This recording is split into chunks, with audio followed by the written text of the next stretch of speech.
ओम नमः शिवाय। ओम नमो भगवते वासुदेवाय। आज हम बैसाख माह में सुनी जाने वाली कथा का श्रवण करेंगे। बैसाख मास कथा पूरे महीने करे इसका पाठ, भगवान विष्णु होंगे प्रसन्न। बैसाख मास में भगवान विष्णु की पूजा अर्चना करने से व्यक्ति को शुभ फल की प्राप्ति होती है। बैसाख मास को धर्म और करुणा का प्रतीक माना जाता है। मान्यता है कि इस महीने में भगवान परशुराम और गौतम बुद्ध का जन्म हुआ था। इस पूरे माह में बैसाख माह की कथा का महात्म्य पढ़ने से भगवान विष्णु की कृपा प्राप्त होती है। सूत जी कहते हैं, महात्मा नारद के वचन सुनकर राजर्षि अम्बरीश ने विस्मित होकर कहा, महामुनि आप मार्गशीर्ष, अगहन आदि पवित्र महीनों को छोड़कर बैसाख माह की इतनी प्रशंसा क्यों करते हैं? उसी को सब मासों में श्रेष्ठ क्यों बतलाते हैं? यदि माधव मास सबसे श्रेष्ठ है तो भगवान लक्ष्मीपति को अधिक प्रिय है, तो उस समय स्नान करने की क्या विधि है? बैसाख मास में किस वस्तु का दान, कौन सी तपस्या तथा किस देवता का पूजन करना चाहिए? कृपा निधि उस समय किए जाने वाले पुण्य कर्म का आप मुझे उपदेश दीजिए। सद्गुरु के मुख से उपदेश की प्राप्ति दुर्लभ होती है। उत्तम देश और काल का मिलना भी बड़ा कठिन होता है। राज्य प्राप्ति आदि दूसरे कोई भी भाव हमारे हृदय को इतनी शीतलता नहीं प्रदान करते जितनी कि आपका यह समागम। नारद जी ने कहा, राजन सुनो, मैं संसार के हित के लिए तुमसे माधव मास की विधि का वर्णन करता हूँ। जैसे कि पूर्व काल में ब्रह्मा जी ने बतलाया था, पहले तो जीव का भारतवर्ष में जन्म होना ही दुर्लभ है। उससे भी अधिक दुर्लभ है वहाँ मनुष्य की योनि में जन्म। मनुष्य होने पर भी अपने अपने धर्म के पालन में प्रवृत्ति होनी और भी कठिन है। उससे भी अत्यंत दुर्लभ है भगवान वासुदेव में भक्ति, और उनके होने पर भी माधव मास में स्नान आदि का सुयोग मिलना तो और भी कठिन है। राजेंद्र, जिन लोगों ने बैसाख मास में भली भांति के उपचारों द्वारा मधु दैत्य के मारने वाले भगवान लक्ष्मीपति का पूजन कर लिया, उन्होंने अपने जन्म का फल पा लिया। भला कौन सी ऐसी अत्यंत दुर्लभ वस्तु है जो बैसाख के स्नान तथा विधि पूर्वक भगवान के पूजन से नहीं प्राप्त होती?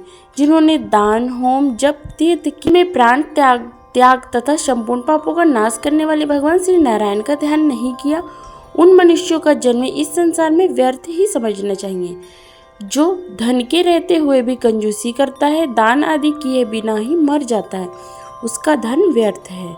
राजन, उत्तम कुल में जन्म, अच्छी मृत्यु, श्रेष्ठ भोग, सुख, सदा दान करने में अधिक प्रसन्नता, उदारता तथा उत्तम धैर्य, ये सब कुछ भगवान श्री विष्णु की कृपा से ही प्राप्त होते हैं। महात्मा नारद के अनुग्रह से ही मनोवांछित सिद्धियां मिलती हैं। जो कार्तिक में, माघ में तथा माधव को प्रिय लगने वाले बैसाख माह में स्नान करके मधुदा लक्ष्मीपति दामोदर की विशेष विधि के साथ भक्ति पूर्वक पूजा करता है और उनकी शक्ति के अनुसार दान देता है, वह मनुष्य इस लोक का सुख भोग कर अंत में श्री हरि के पद को प्राप्त होता है। भूप, जैसे सूर्योदय होने पर अंधकार नष्ट हो जाता है, उसी प्रकार बैसाख माह में प्रातः स्नान करने से अनेक जन्म की उपार्जित पाप राशि नष्ट हो जाती है। यह बात ब्रह्मा जी ने मुझे बताई थी। भगवान श्री विष्णु ने माधव मास की महिमा का विशेष प्रचार किया है, अतः इस महीने के आने पर मनुष्य को पवित्र करने वाले पुण्य जल से परिपूर्ण गंगा तीर्थ, नर्मदा तीर्थ, यमुना तीर्थ अथवा सरस्वती तीर्थ में सूर्योदय से पहले स्नान करके भगवान मुकुंद की पूजा करनी चाहिए।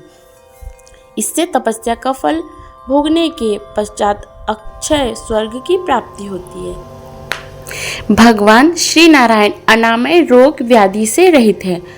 उन गोविंद देव की आराधना करके तुम भगवान का पद प्राप्त कर लोगे। राजन, देवादिदेव लक्ष्मीपति पापों का नाश करने वाले हैं। उन्हें नमस्कार करके चैत्र पूर्णिमा के इस व्रत का आरंभ करना चाहिए। व्रत लेने वाला पुरुष यमनियों का पालन करे, शक्ति के अनुसार कुछ दान दे, हविष्यान्न भोजन करे, भूमि पर सोए, ब्रह्मचर्य व्रत में दृढ़ता पूर्वक स्थित रहे तथा हृदय में भगवान श्री नारायण का ध्यान करते हुए कृक्ष आदि तपस्याओं के द्वारा शरीर को सुखाए। इस प्रकार नियम से रहकर जब बैसाख की पूर्णिमा आए उस दिन मधु तथा तिल आदि का दान करें। श्रेष्ठ ब्राह्मणों को भक्ति पूर्वक भोजन कराए, उन्हें दक्षिणा सहित धेनु दान दे तथा बैसाख स्नान के व्रत में जो कुछ त्रुटि हुई हो उसकी पूर्णता के लिए ब्राह्मणों से प्रार्थना करें। भोपाल जिस प्रकार लक्ष्मी जी जगदीश्वर माधव की प्रिया है उसी प्रकार माधव मास भी मधुसूदन को बहुत प्रिय है। इस तरह उपयुक्त नियमों के पालन पूर्वक 12 वर्षों तक बैसाख स्नान करके अंत में मधुसूदन की प्रसन्नता के लिए अपनी शक्ति के अनुसार व्रत का उद्यापन करें। अम्बरीश पूर्व काल में ब्रह्मा जी के मुख से मैंने जो कुछ सुना था वह सब बैसाख माह का महात्म्य तुम्हें बता दिया। अम्बरीश ने पूछा, मुने, स्नान में परिश्रम तो बहुत थोड़ा है, फिर भी उससे अत्यंत दुर्लभ फल की प्राप्ति होती है। मुझे इस पर विश्वास क्यों नहीं होता? मुझे मोह क्यों हो रहा है? नारद जी ने कहा, राजन, तुम्हारा संदेह ठीक है। थोड़े से परिश्रम के द्वारा महान फल की प्राप्ति असंभव सी बात है, तथापि इस पर विश्वास करो, क्योंकि यह ब्रह्मा जी की बताई हुई बात है। धर्म की गति सूक्ष्म होती है, उसे समझने में बड़े बड़े पुरुषों को भी कठिनाई होती है। श्री हरि की शक्ति अचिंत्य है, उनकी कृति में विद्वानों को भी मोह हो जाता है। विश्वामित्र आदि क्षत्रिय थे, किंतु धर्म का अधिक अनुष्ठान करने के कारण वे ब्राह्मणत्व को प्राप्त हो गए, अतः धर्म की गति अत्यंत सूक्ष्म है। भूपाल, तुमने सुना होगा, अजामिल अपनी धर्मपत्नी का परित्याग करके सदा पाप के मार्ग पर ही चलता था, तथापि मृत्यु के समय उसने केवल पुत्र के स्नेहवश नारायण कहकर पुकारा। पुत्र का चिंतन करके नारायण का नाम लिया, किंतु इतने से ही उसको अत्यंत दुर्लभ पद की प्राप्ति हुई। जैसे अनिच्छा पूर्वक भी यदि आग का स्पर्श किया जाए तो वह शरीर को जलाती ही है, उसी प्रकार किसी दूसरे निमित्त से भी यदि श्री गोविंद का नामोच्चारण किया जाए तो वह पाप राशि को भस्म कर डालता है।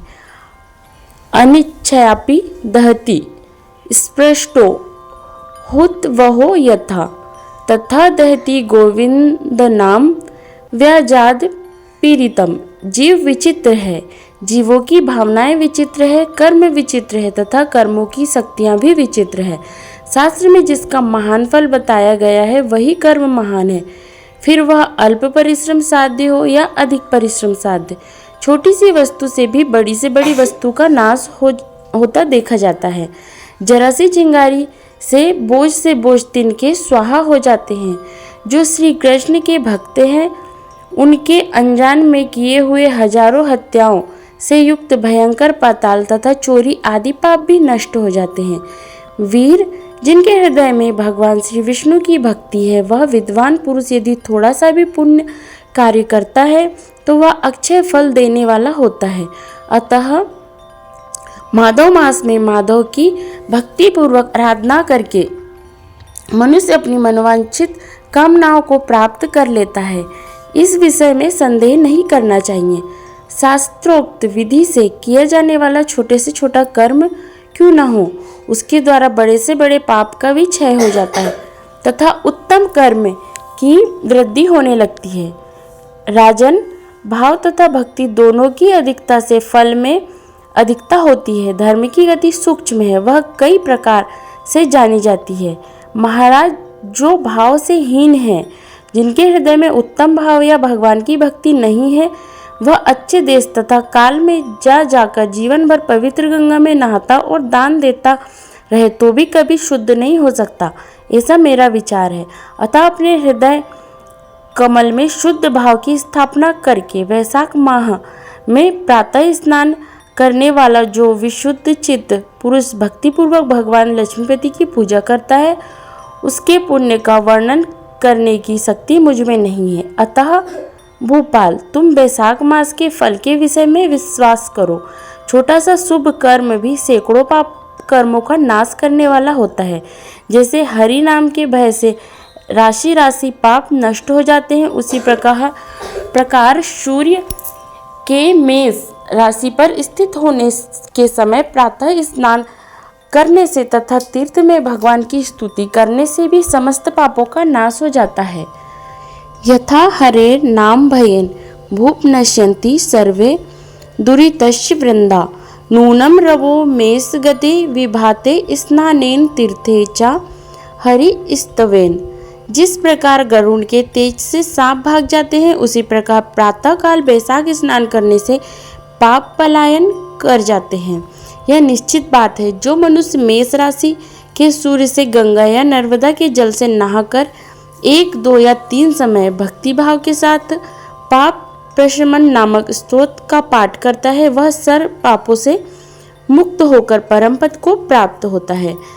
अम्बरीश, इस प्रकार मैंने थोड़े में यह बैसाख स्नान का सारा महात्म्य सुना दिया। अब और क्या सुनना चाहते हो? आशा करती हूँ आपको वीडियो पसंद आया होगा। यदि वीडियो पसंद आए तो लाइक कीजिएगा, शेयर कीजिएगा और हमारे चैनल को सब्सक्राइब कीजिएगा।